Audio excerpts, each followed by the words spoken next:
And a big welcome to you, Richard. We are Una really gran very acogida excited para usted. at Nos the thought of ilusiona having you mucho here. tenerle aquí con nosotros esta tarde.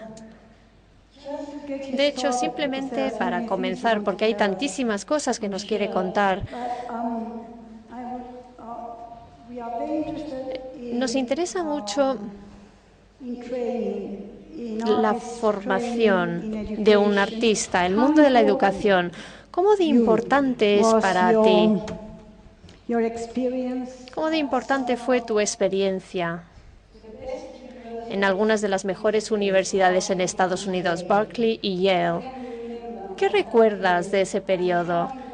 ¿Y cómo de importante fue tu educación tan variada en el mundo de la literatura, las ciencias, las artes? ¿Estudiaste pintura? ¿Cómo de importante es la educación para un artista?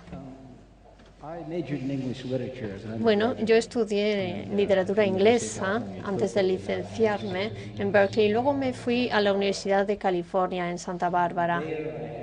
De hecho, ahí tuve varios profesores, Reynold Meaver, entre otros, y había suficientes personas que venían porque querían tomar años sabáticos y se convirtió en un lugar para catedráticos de todas partes del mundo. La escuela era muy pequeña. De hecho, fue como una educación jesuita, en el sentido que las clases eran por tutoriales. Si hacía falta hacer una pregunta, había que ponerse de pie.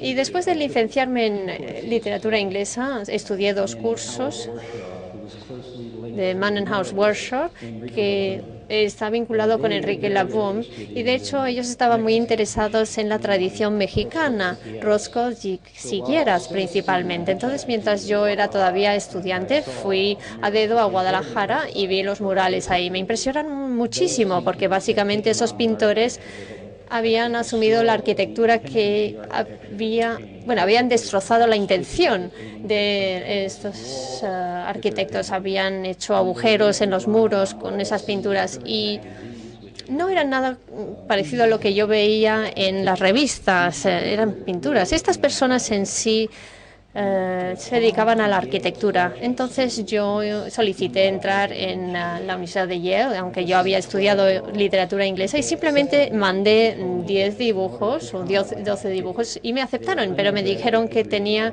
que licenciarme en Historia del Arte antes de poder entrar. De hecho, nuestros estudiantes de arte les pedimos siempre que estudien cada vez más.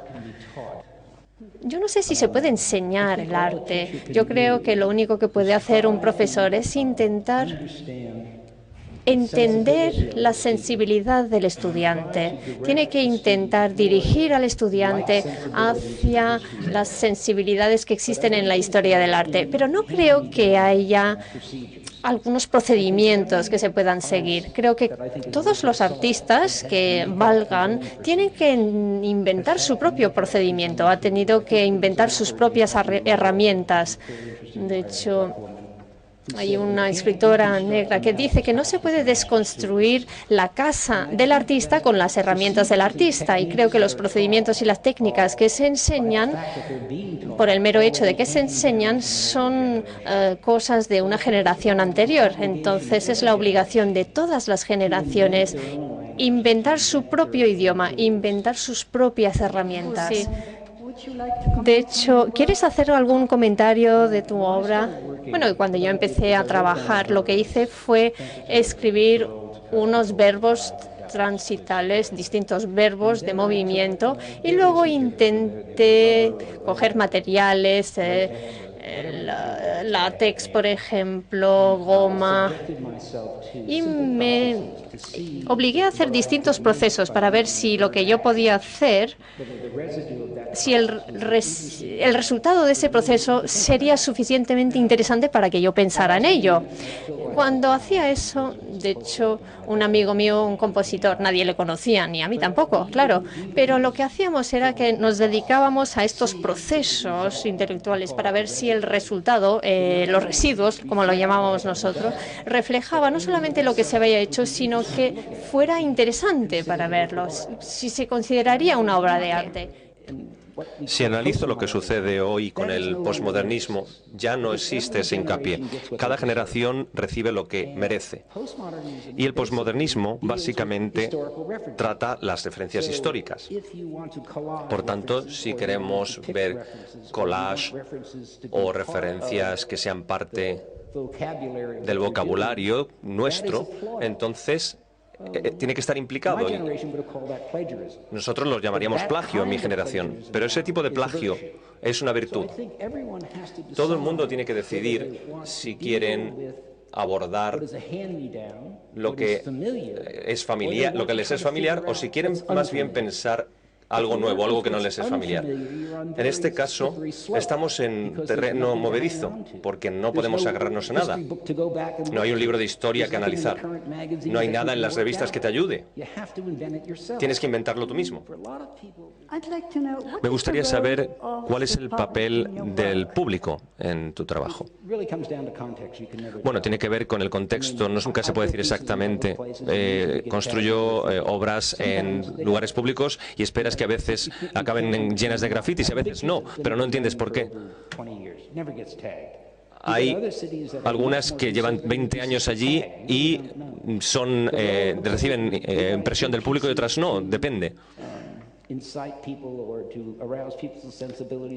algunos lugares se consigue alimentar la sensibilidad de las personas, en otros no. Yo normalmente las obras las hago para mí, en relación con el contexto, con el lugar, y espero que mi lenguaje tenga suficiente diversidad, que todo el mundo pueda entrar en él, dar vueltas por él y encontrar algo de información que les sirva, pero no está hecho para todos. Evidentemente hay gente que no lo aguanta, que no lo puede ni siquiera soportar, pero bueno.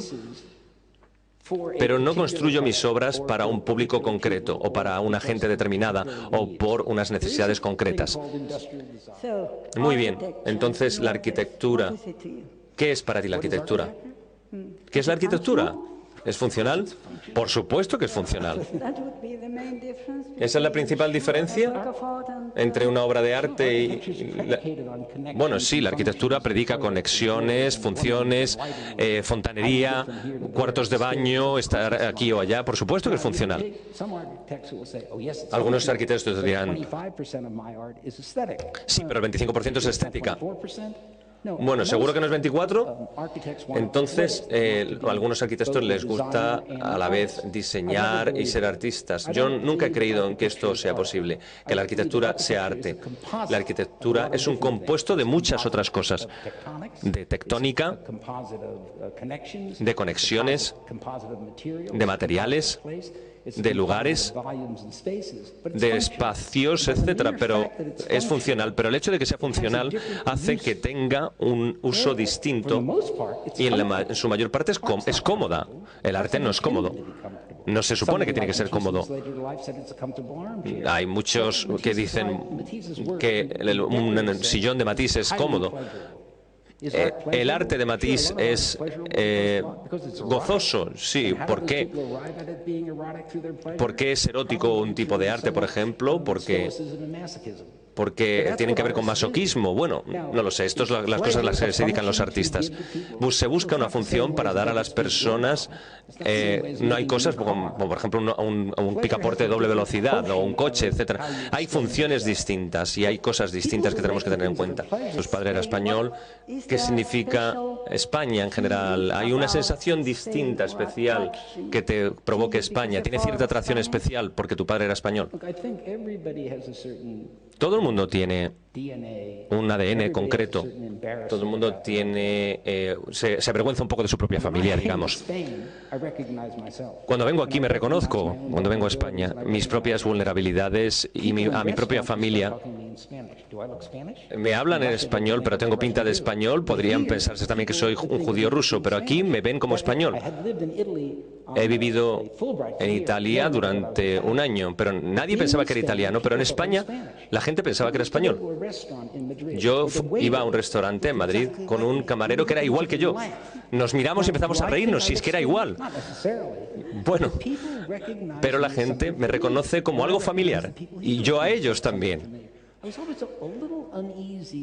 Siempre me sentí un poco extraño en Italia porque los italianos tienen una noción de la bella figura, por cómo andas, los gestos, el garbo, etc. Pero los españoles son mucho más austeros, son más llanos. Un poco más brutales. ¿Tiene que ver eso con mi personalidad? Sí, por supuesto. ¿Me identifico con el arte español? Sí. ¿Pensamos que han contribuido a la historia del arte de los españoles? Algunas de las cosas más magníficas que se han hecho, por supuesto. Vayan y vean a Goya, Velázquez, Miró, etc. Y siguen haciéndolo. Si pensamos que Oteiza y Chillida, los dos son del País Vasco, de un lugar pequeñito, y que tenían un mercado increíble, y que han producido las esculturas que hicieron en una sección del norte de España pequeñita, pues es increíble. Con independencia de lo que uno piense de su trabajo, resulta increíble que dos figuras de carácter internacional puedan venir de una incubadora tan pequeña, de un sitio tan pequeño. Richard, ha sido muy interesante. Muchísimas gracias. How do I get my